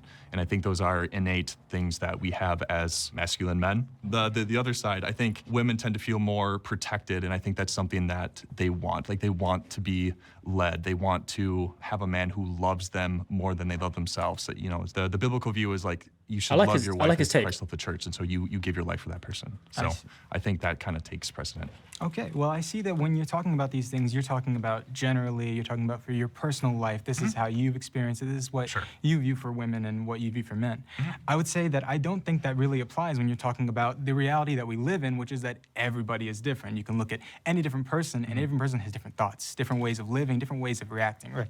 So even if you're a masculine man, maybe you just are lazy, right? Maybe you don't want to take a lead in your relationship. Maybe you like a partner who goes ahead and does their things for you, and you partner with them. That's the idea of the unionship, right? Is that you're a partnership and that you're supposed to work together. So when we're talking about men assuming these roles, I agree with you. You said about societally wiring these men and wiring women to feel a certain way. I don't think they're wired that way. I think that they've been reprogrammed that way through movies, through television, through the way that the patriarchal society has existed throughout time. And we're talking about women never being able to work, never being able to vote. Like, this is all stuff that is very, very new to the world in general. So when we're talking about women being able to do these masculine things, it's not that they don't have the ability to or that they don't have the desire to. It's that they'd never had the opportunity before, and we're trying to get there. We're trying to slowly but surely progress so that way men and women have equal opportunities to do whatever they want. Not be handed a Barbie and not be handed a G.I. Joe, but when you're a child, be able to grab whatever toy you want and have fun and and live your life that exact same way as you get older. Sure. Yeah. So I brought up the points of being, psychologically wired, biologically wired, and you completely disregarded those two and went straight to the sociological. There are studies that show that men, we just naturally have more testosterone. That's just the way it is. And psychologically, where we are just more wired to be in a hierarchical situations, and that requires leadership because the person at the top is the one making the decisions. I'll put it this way: I think men have a strong, soft side, and I think women have a soft, strong side. And what I mean by that is men are supposed to That's an take interesting way these to put it. things of leadership, but we're also supposed like to it, have actually. empathy. I like We're also supposed to, I would probably disagree with some of these guys about like men not being able to like share their emotions. I know it is virtuous to show courage, but a deficiency in courage would be something like you're a coward. And whereas on the other side, you have an excess of that, which would be recklessness. And I think Yeah. a man leading in a virtuous state provides the most stable home to raise children, to do all these different types of things, So what do you mean by virtuous? like courage, temperance, fortitude, all these different types of things. We have this like Andrew Tate, like hyper toxic masculinity that I would absolutely reject. But then on the other side, we also have this rapid evolving femininity that's happening. And I'm saying the virtuous path is often in the middle. If we shift a little bit from kind of this higher level, can you guys speak from personal experiences as to why, have your personal relationships informed your stance on this and why you would make that argument? Yeah, I mean, I'm stupid. I think a lot of I'm stupid too, my friend. Exactly. We're all stupid. That's not a great way to start an argument. I think that's the perfect way to start it, John, because I like think this. you're stupid too, John. Ah. And let's be real. All of us are stupid at one thing or another. Maybe we make mistakes. Maybe we choose to do something that we're just bad at, or maybe we choose to do something we think we're gonna be good, or we think it's the right decision and it's not. So, for example, I'm not a mechanic. If my girlfriend comes to me to try and figure out how to fix a car, I'll make an attempt with her, but it doesn't mean that I know what best to do. So I'm just gonna go in there with a wrench. The idea is that we try and figure out the best solution together, right? Sure. If we're trying to make sure that we're doing the best things together. It's not that simple as just, oh, I lead because I, have a thing. Sure. Talking from personal experience, the idea of working together and being a partnership is an incredibly important thing. And I think that goes above just needing to lead, regardless if you're the woman, the man, or you're in a gay relationship, whatever it may be. The idea is that you are in your partnership and you should be working together. And I think that maybe even your religion would say the same thing. I mean, I agree with most of what you said, but I think at the end of the day, like there are going to be certain decisions that need to be made, and I think the men have the most capable instinct in knowing that. And granted, they very well could be wrong. So going back to the idea of speaking from personal experience, I mean, my wife and I's marriage functions in a very traditional sense. Like, I'm the head of the house. When important decisions come to make, I consult my wife. I really much value her insight, and I really care about her and what she wants. If it functions where the man lays down his life for his wife, he leads his wife, he puts her needs above his. And So this is actually really good. Like they're definitely gonna find a middle ground because he's saying completely work together. Like it's like even with his argument with he's not a mechanic, and they could come together to try and work it out together. They could easily just send the car to a mechanic. That he could do it or his wife can do it. Either one could have done that. But is the mechanic gonna be a man or a woman? Most likely a man. And what the other guy is kind of saying is just like generally men take care of all that stuff. I'm pretty sure if that was the argument, he would be like, yeah, but like the man's gonna be the one to make the money to send that car to the mechanic to be fixed by a man. That's probably what he's would say. They're probably gonna come to the middle ground of it's a partnership that kind of it has to be a partnership. Actually, no. Now that I'm thinking about it, it might not come to a middle ground because he still thinks men should lead their relationship. And the wife submits to the man's leadership. I think that leads to a flourishing relationship. And I'm not saying submit blindly to this controlling man. I'm just saying, no, like she should submit. I mean, but the man should also be loving her more than he loves himself. So I view it as like a partnership, like you're saying. But at the end of the day, there is a clear, distinct biological, psychological, and yeah, you could argue social. How do you say that word? Societal. Sorry, societal impression on romantic relationships, and I'm speaking about marriage in general. But I would obviously, even before we were married, we kind of like had that figured out. Okay, so we're out of time for the debating. I want you each to take a swing at what's a middle ground statement you think you would both agree with after hearing each other. Okay. So I believe that my middle ground statement would come from the idea of the betterment of your life for you, your wife, your husband, your child, whoever is in your vicinity, if you are working towards making sure that you have the best thing in that life, regardless of if you're the leader or not. So regardless of if the man is the leader or not, as long as the relationship and the family is progressing forward healthily, then that's all that matters. I think I would put forth something like this. It is a good thing if a man and wife, or whatever, insert romantic relationship, both pursue a virtuous life that will lead to both of them flourishing. Do either of you disagree with each other? I feel like we're saying the same thing. We're just using different words, if I'm not mistaken. I think it would be preferable for your middle ground statement to, talk about men or leadership, or ideally both. Because the prompt is, should men be the leader in the romantic relationship? And they're both saying that basically both partners could lead, kind of, or just work together to do it. The problem is, what if the men in the relationship are two men? So now it's like, oh, which one leads? So so the host is trying to go back to the like a traditional, men-woman relationship, not just people overall. Okay, right. How about this? The most flourishing that a relationship could get comes from a man who leads his wife in love. Oh, no. I mean, again, I'm not saying that doesn't exist. Obviously, there's plenty of examples of existing, but I think that a happy relationship could exist without, a happy relationship could exist without a man at all. But I feel like we're there. I feel like we can do this, okay? So I believe that a man does not have to be the leader to get a happy relationship. Well, I do think a man should lead, but I think what we mean by lead might be different. Okay, let's do, let me see if I can give you something. So if we do a man and a woman working in partnership is more important than who is leading them. I wouldn't say more important. Because think about it this way. I'm going to give you my examples. That if a man is leading, but they're a terrible leader, I mean, I'm sure you've met men that suck as leaders, right?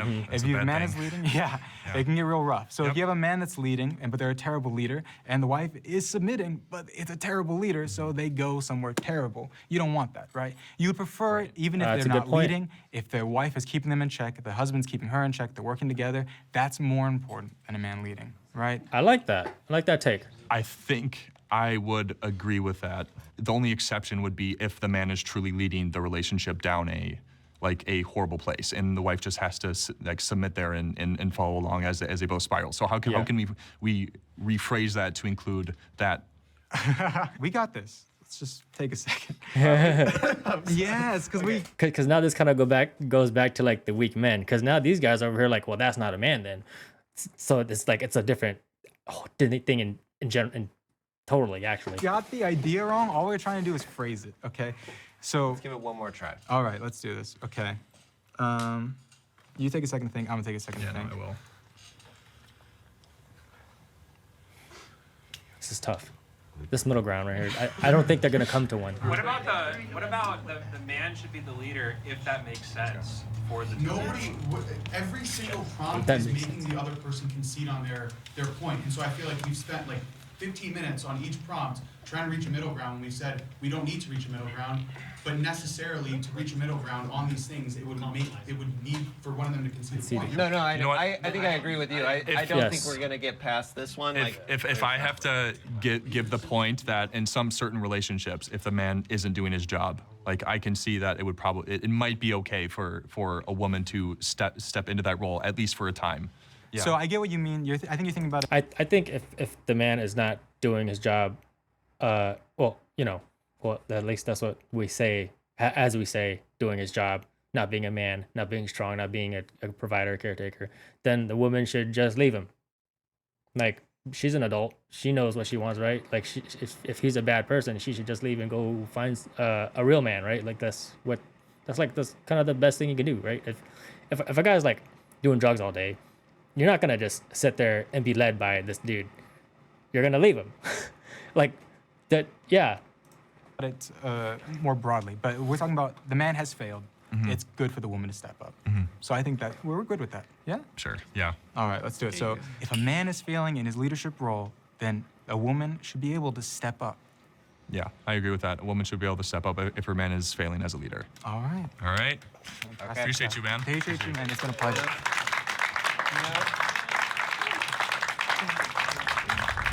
Thank you to Nils and to Kino for that. And I know this side is feeling bad about that one because they're like, well, then that's not a man. That's definitely what they're thinking. Very strained, but miraculous middle ground.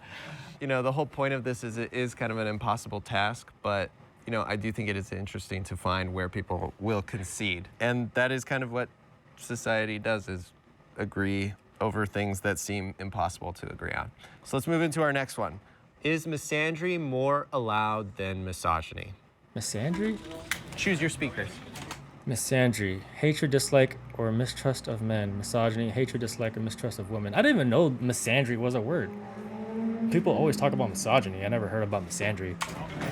We just call that, like, what's it called? I just think with the They call prompt that saying that it's like more permissible, like how many times have we independent seen women. like I hate men, men are trash online, and then if you were to say anything remotely like that, you would get flamed into eternity, right? I think it's really important to look at how we're defining permitted, because permitted This legally guy. and in corners of the internet that no one wants to go to are so different. Just because some woman on the internet is screaming, oh my God, I hate men, men should burn, men are trash, and our comments are lighting her up, does not mean that that's how society operates. A majority of the time, misogyny is so much more permitted within society because it is such a systemic issue. There is not a systemic hatred of men in society. It's just, it doesn't exist. Misogyny gets women killed, okay? Misandry makes men have little hurt feelings sometimes. We know that misandry is more permissible because have you ever heard of like toxic womanhood? No, but you hear of toxic masculinity. You hear people arguing against just being masculine itself. They treat it like it's a problem, like our very identity and part of who we are is a problem. That never happens with women. It just doesn't. That's I think kind of a misogyny lie. has a much different historical and sociological context than misandry, which is the hate for men, especially because this has become such a thing that's been developed recently as a counter to feminism, rather than actually speaking about things that men are actually dealing with. Another idea that came about in the 20th century where women got educated and it developed this adversarial relationship with men where it used to work in tandem, right? The order, the man leading his household. We all kind of agreed with that. You know, some of us who come from Christian and Muslim backgrounds agreed with that, and some of us who didn't agree with that. When that was disrupted, women started trying to compete with men. They said, well, why is he above me now? I feel bad. They started getting fed all this stuff. Then it caused competition in the workplace. Correction, white women started competing with white men. I didn't go there, but you're right. When Sojourner I didn't go there, but you're right. Speaking about women's rights, she was abruptly told that she needs to leave. Whoever's going to do it, let's get to middle ground. Finding middle ground is going to be difficult, though. Men do get demonized a lot. I understand why. You know, I mean, the fact that there's still an Andrew Tate and he's popular, that's a problem. But at the same time, I think misogyny is an even bigger problem. Votes for Abram? Okay, remind everybody your name. And then if you Oliver? Oh, yeah, Oliver has it. Appreciate it. There was a point in the past I think where misandry is misogyny was more more loud. rampant, right? But I think we've actually flipped now. Third wave feminism. They have parades in the street This is why we got to get to the middle ground. We got to get to the middle ground because of that, though. We have to get to the middle ground. So I think the middle ground could be, I think the middle ground could be that both have been problems in this country. Raise your hands if you want Mike to speak on this issue. I see one. What's Ryan. your name? Ryan. Raise your hands if you want Ryan. I'm seeing the most. I'm seeing 4. All right, so the two groups have chosen Ryan and Oliver. Wait, so misogyny is hating misandry women more allowed and than misandry is hating women? Yeah, I would say absolutely it is. I mean, we hear this term toxic masculinity used. Have we ever heard the term toxic femininity? No, we don't. But there are some women that have behaviors that I would say are toxic. We were talking earlier about false rape accusations. Yeah, that does happen, and that would be a toxic trait coming from them. And it's just a lot of the plights of men are often just discounted because they're men. We are told inherently that who we are is toxic by that term toxic masculinity in and of itself. So I would disagree a little bit. I think first it's really important when we're having a conversation about masculinity at all to define what we mean by masculinity. So I think a lot of the times when people are attacking toxic masculinity, as a man, I don't view it as an attack on me because they, in my view, are attacking traits such as like over-aggression, These traits such as suppressing your emotions to the point at which you can't function, or to the point at which like you are not able to communicate with your partner in a healthy manner. Demonizing gay men or other men as not real men because they don't live the same lifestyle as you. There's a lot of different things like that. So when people talk about toxic masculinity, I don't see that as a form of misandry. I see them calling out types of behaviors that are harmful to everyone, including men. So any woman or any person who calls out toxic masculinity, I view as an advocate, an ally of men, and not someone who hates them.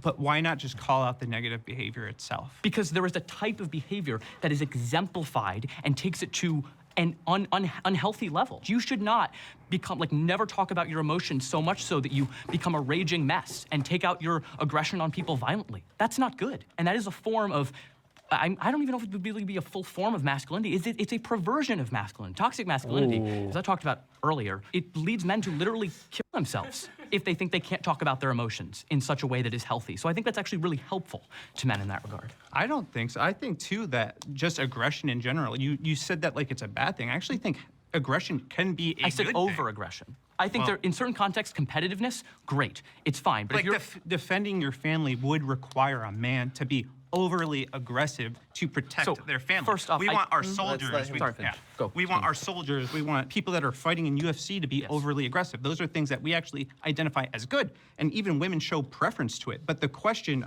going back to the question, is normalization of hatred for men more prevalent than for hatred women? for And I women. would say yes, overwhelmingly yes. So where do you see the hatred of men primarily? I'm just curious. Well, I see it in women's marches, and I see it in general exactly. conversation when women are like, I don't need a man. I don't need a man? Yeah. Okay, so I'm curious. If a man were to say, I don't really need a woman, I'm happy living my life the way I am, I enjoy my career, I enjoy where I'm at, I'm just not really in a position where I need a woman. Would he be hating women by making that type of statement, Do making they such a hate sentiment? women? Yeah, would you say they hate women? But that's not celebrated, though. That's not something that's... No, but that's not what I said, though.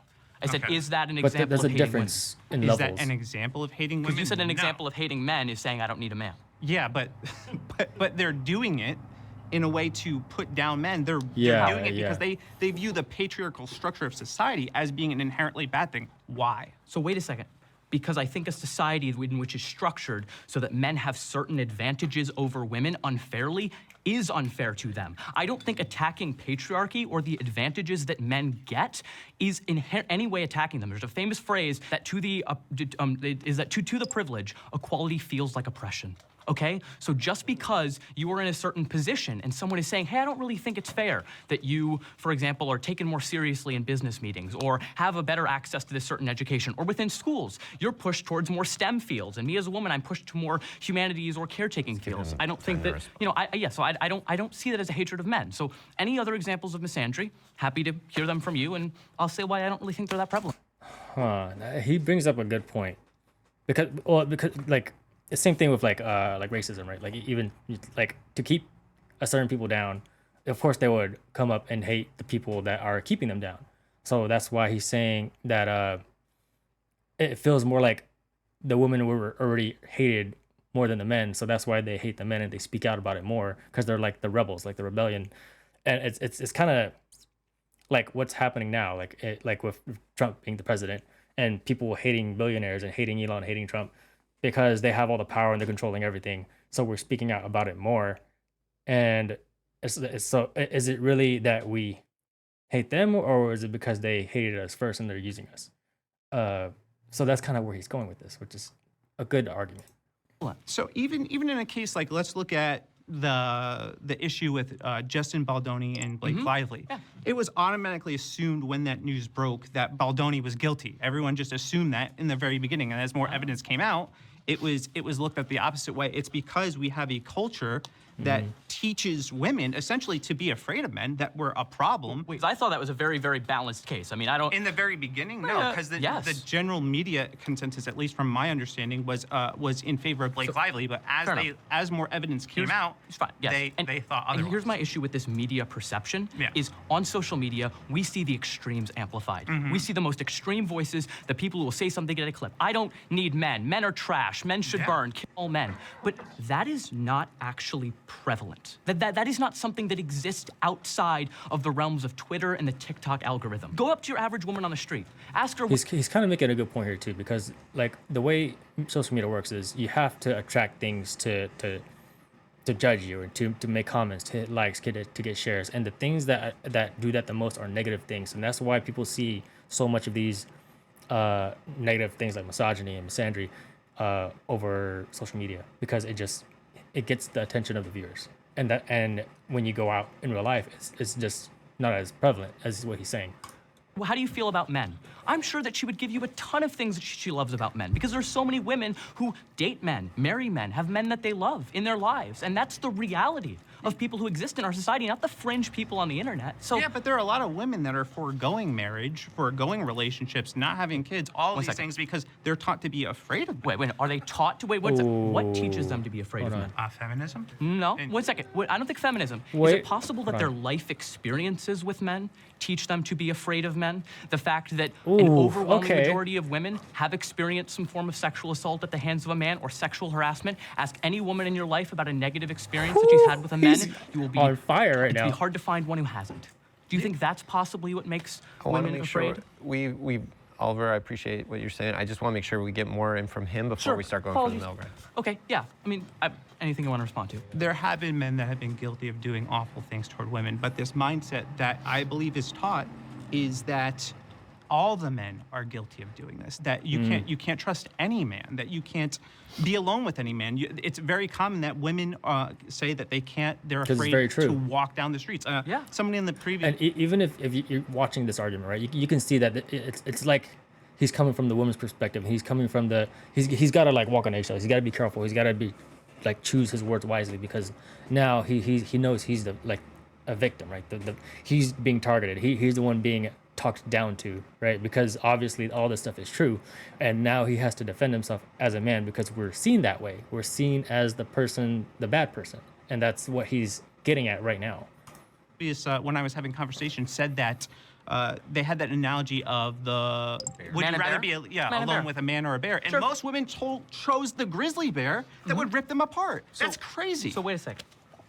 Now, granted, I am not a woman, so I don't understand the fear of walking down the street every night and feeling like I have a target on my back. So instead of looking at this and being like, oh my gosh, this is crazy, the women are insane, I'm not even gonna deal with them. When I saw that trend, I was like, wow. Like that is, imagine living your life in a state where you feel like you are at risk of your physical safety from 50% of the population. That must be awful, and we should look into the reasons why, like 97% of women have experienced some form of sexual harassment. You ask any woman if she's had an unwanted encounter of a sexual romantic nature with a man, I guarantee the overwhelming majority will be able to tell you. It comes from real life experience, not this amorphous threat of men. Men are real, and men can be very threatening because of many of the biological differences that I feel you would be very sympathetic to. Men are largely stronger. Men are largely larger. Men are largely, have a lot of that over women. So women, sometimes because of the physical nature are more vulnerable. It makes sense. I see where the point's coming from too. It's like people are afraid of going in a plane and falling out the sky, just crashing the plane, but you have more of a chance of crashing in a car. So it's like, just because one is scarier doesn't mean it's more probable. Like, that's why they choose the bear over the man. I think that's like the way women see it when they chose the bear over the man. At least that's what I think. Sense for them to be more wary of men. That's just a rational response. It's not to the point where they would rather hear your response, and then we're gonna go into sure. But to the point where they would rather choose to be alone with a grizzly bear over a man in the woods. How many men does the average woman really believe that she would be safer alone with a grizzly bear that is trained to rip them apart than a man? It doesn't make any sense to me, because men show up too and to defend women. Of course, men have fought for women's rights. I mean, fought for this been the ones country. fighting against them. So there's a funny thing about the man and the bear thing. Like let's say a woman's in her house alone, right? and then a bear breaks into her house, and then she's like gotta lock herself in a room or something, stay hidden from the bear. Who's she gonna call to come get the bear? She's gonna call men to come get the bear. If a man breaks into her house, same thing. She's gonna call a man to come get the man out of her house. Usually, at least, that's kind of how it goes. Yeah. Okay, so I want to stop. I want to stop you guys here. Yeah. Plenty of disagreement, but it's time to start throwing. I want to hear more examples of misandry. I still don't know what it is, so I want to know. Well, I think we're out of time. It's a hatred of men. We can keep exploring your disagreements as we start proposing where there's a middle ground. I think too. And like, so let's hear from just you just look at first. our education system, all right? So.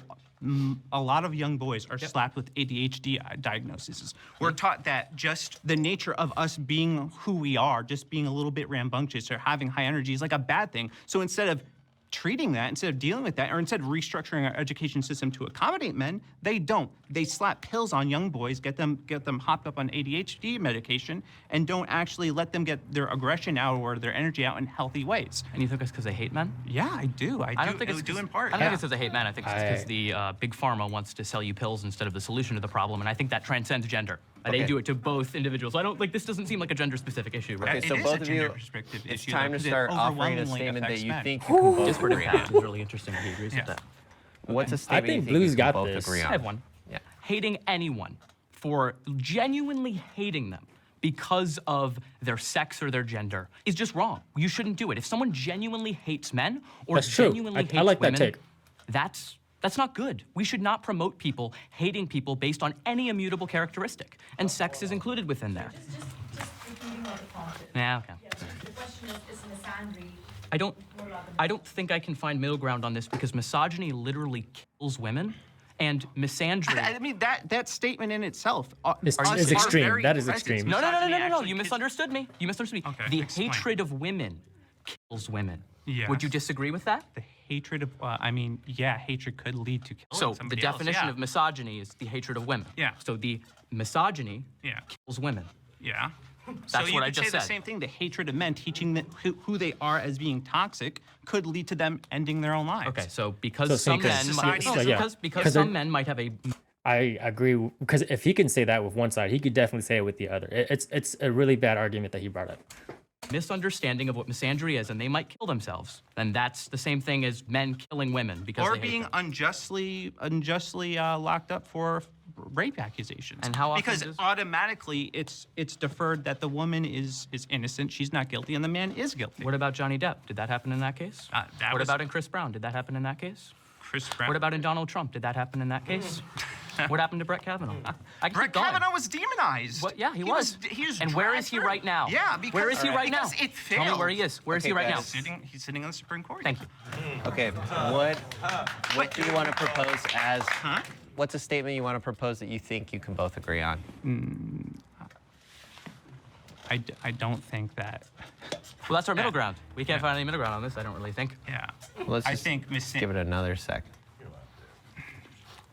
I think hating men I is think wrong. misandry is normal. It's very normalized to the point where we don't even You realize can't it. give me an example of it. That's what I'm I wondering. gave you a bunch of examples. But the examples you gave me were women trying to live their lives of their own autonomy and accord, which is saying, I don't need a man, which is fine. I don't see what world you view that as hatred unless you think you're entitled to women. Yeah, but right there. That's He's- the only way I interpret that as a hatred of man. I Holy mean, crap. as charitable as I literally You got that possibly one. can. I gave you the ADHD example of schools being structured toward that. It's structured towards that, but the issue is you can't just say that an issue affects men, and therefore it's because we hate men. I've literally heard women say, I hate men. Of course, Literally. absolutely. And Death to the patriarchy, Of course. all these things. Wait, no, I've wait a heard second. that. Death to the patriarchy means death to the societal structures in which give men more societal power than women for no reason. That's not the hatred of men unless you think men ought to have that power because they are men. That is the only way you interpret it that way. So all I'm showing here is a lot of these ideas of what you think misandry is are just your misogynistic instincts and assumptions being exposed. Yeah, so now you're assuming that I'm misogynistic. I'm not because assuming. yeah, you are. I'm not assuming. That was not an assumption. I gave you a very clearly You're rhetorical demonstrating path. it right now. Really? Yeah. Really, I hate men. What yeah. is he demonstrating? Dismissive of men. Dismissive? Showing Hey, let's let this him- let general him talk. sentiment Let him of talk. animosity toward men. He's showing it. How? You just did it. So I said that you have a disdain towards women because you view breaking down societal structures that benefit men You called me as hating men. misogynistic. Because that's Do you literally think, the do you definition. think he's misogynistic? Yeah, probably. I think Yeah, we all see- are a little bit, some more than others. Yeah. I don't think we're gonna get. No, granted, to a I want to middle point ground. something out. I don't think I'm free of misogyny either. So this is not to say that you are a terrible individual or that I am a terrible individual. I've done a lot of learning to unlearn a lot of these ideas that, frankly, I've been instilled with throughout my entire life. Yeah. So but I want to encourage you. Just for, I'm sensing there's a lot of energy Yeah. coming from your side. And so I do want to give you an opportunity to Cold out. expand on what you just said. You feel like he's coming from a misogynistic place, but you say you might be coming from one. Absolutely. If you were to lower your temperature a few degrees and Sure. expand on that in a way that he might Absolutely. understand. We're two men debating women's issues, so there's only so much of a perspective that I can provide here. And this is not, I realize that I have not taken the most charitable approach in this conversation, and I apologize for that. I do not think you're a bad person. I do not think you actively hate women. I think misogyny can linger in so many ways that we don't even realize. Even when you hear, this just happened last week with me. Someone was like, oh yeah, Dr. Berg moved to another institution. I said, oh, where'd he go? That's an example of it. I assumed that Dr. Berg was a man. Dr. Berg was, in fact, a very qualified epidemiologist. That's the type of underlying misogyny that many of us have. I mean, isn't that just a misunderstanding? It's not because no. Hold on. It's not because your assumption is doctor is associated with man. That's your first assumption. When women that's can true be doctors also, though. too. Why doesn't the assumption go to women being doctors? It's a Why more isn't it? dominated, more male-dominated Because thing. I guess we grow up where a lot of people But- just assume that men are doctors. But it's also because of his point, right? Like we assume a doctor is a man simply because it's a man-dominated thing, just like most jobs, because men were worked far longer and far more than women have in history. So obviously, like men have more jobs than women. So people just think that, the doctor would be the man. So it still supports his point where men have a stronger stance in society than women. I don't know Wait, that. because more men are doctors. Maybe that because they've been person's given. dad was a doctor, so he just had it in his mind that his dad's a doctor. So yeah. Okay. Sure. Yeah. And It's okay if we can't get to a middle ground, but just one last chance. Yeah. At least offer a statement that you think both sides can agree with. Yeah, I obviously believe that there's, misogyny. I believe that. I believe there's misandry. I believe these things happen. But I think at a societal level, we do see more of it negatively toward men, not women. Show me, give me examples of where you He's saying think it's this. more negative towards men. It definitely does show a lot more. I think it shows a lot more toward men, but I'm not saying women aren't victims. Like men just kind of get over it faster too. Like we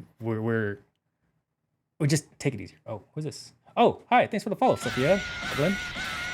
This is happening more predominantly against women. Against women, the fact that women are denied the ability to receive certain types of education. In the sense of within schooling, they are often intentionally pushed towards certain designed careers. for women. Wait, I'm no, sorry, no, guys. no. Just No, for fine. time, we're gonna have to end this one, but let's at least shake hands. And it was a good try. Thank you, guys.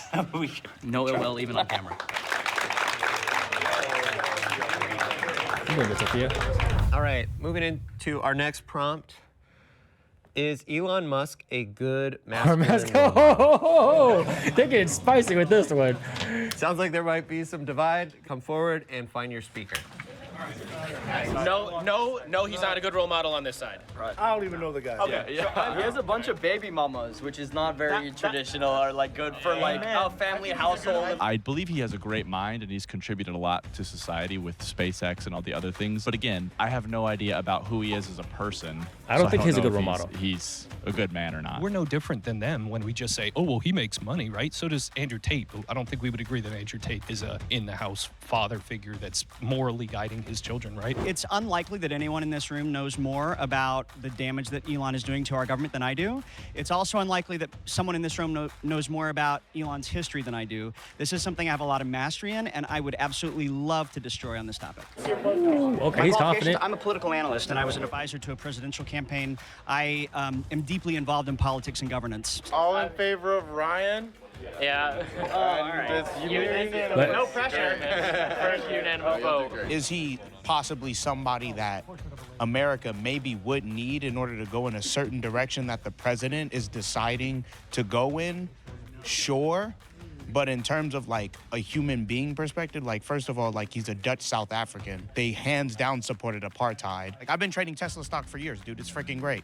But now I stopped trading it just based off the fact of where he stands politically. There's nothing masculine about abandoning your kids. There just isn't. I feel like we're all generally in the no column for varying reasons. Obviously, he's a great business mind. I would love to just completely just like fight it down and just say, listen, he's a great person that has accomplished many great things, but he is off his rocker right now, and he's never been fully on his Not rocker. a great and he's person. not an ideal of what the average American Good man should be striving businessman. to be. Me. Smart, 1, 2, but not a good person. The groups have chosen their speakers. Napoon, you're coming on up. And Ryan.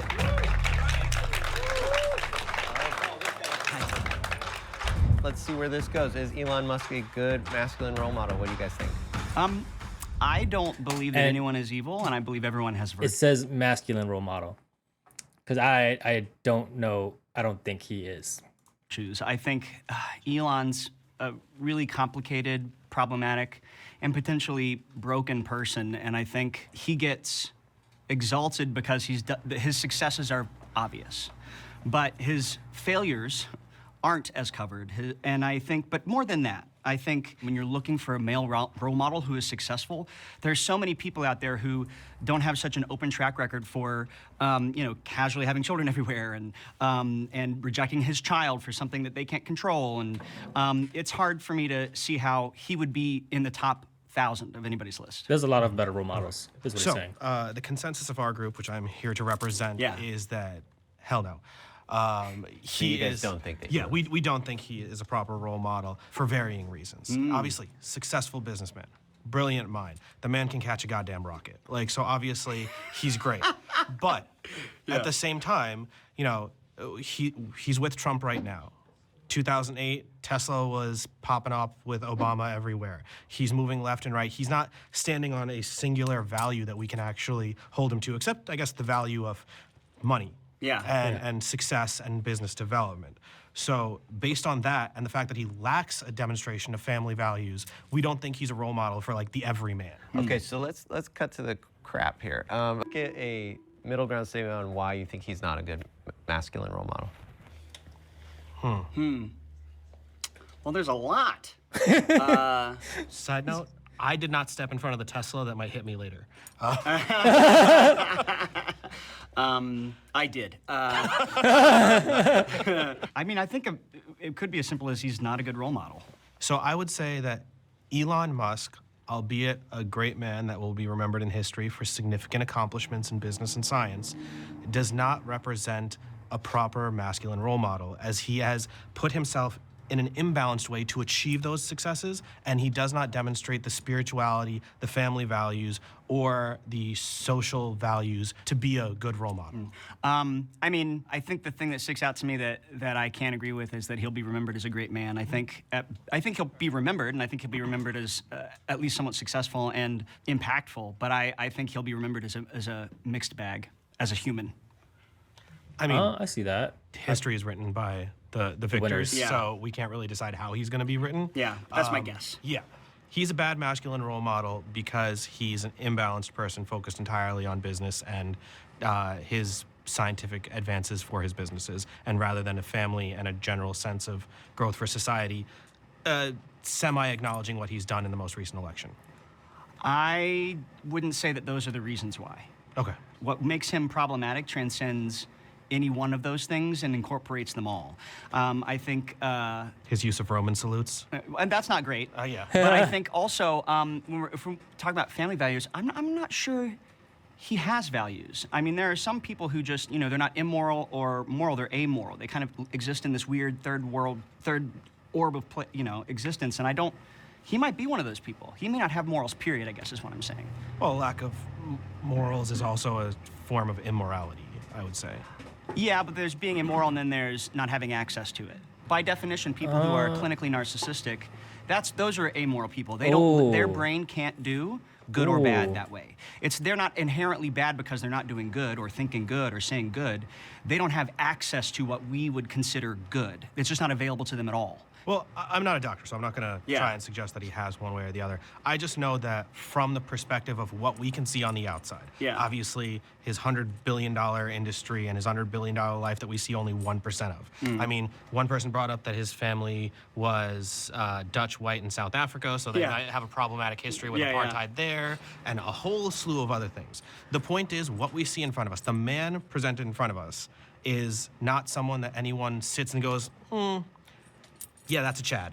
I want my kid to grow up like that. That's true. Like maybe in That's business true. for sure, yeah. maybe in science for sure. But other than that, it's not someone that you think about and you Go, look as oh, a I want to be well-balanced this person. that you want. You to don't be. want to, yeah. Yeah, I can certainly agree that he's not well balanced for sure. Yeah.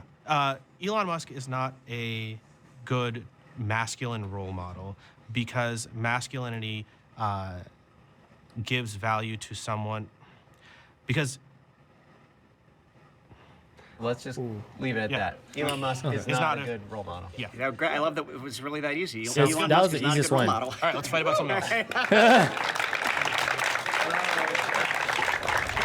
That concludes part 1 of this Middle Ground XL. We're Part going to one? revisit those middle ground statements that we found in the debates in part 2, and we're going to give all of these men the opportunity to say whether or not they agree with those statements. If you agree that Elon Musk is not a good role model, come to the middle. If you think he is, stay seated. There's nothing you can tell me that crap. you're just saying that Elon Musk is not a leader. I think porn, like, there is a good release. Bro, if I'm not nutting, you know, it could get crazy, bro. Who knows? That is a Holy bullshit reason crap. to make a mandate for other people. You guys have got to stop discrediting our points just because your faith backs you up. Mr. Judgmental over here just shit to my, because listen, y'all can laugh all you want. You ain't got no game like I have. Laugh all you want. You're never going to win me over on this idea that relationships should fundamentally be structured by one person leading another. A man's job is to create order. A woman's job is to create the universe. So if you no longer fully identify as a progressive man or as a traditional man, and you see yourself What? more as a moderate, move to the center now. That's good. You seem like you have. I hope you guys enjoyed. Come back and watch the next stream to find out what happens. Hope you guys enjoyed. Peace.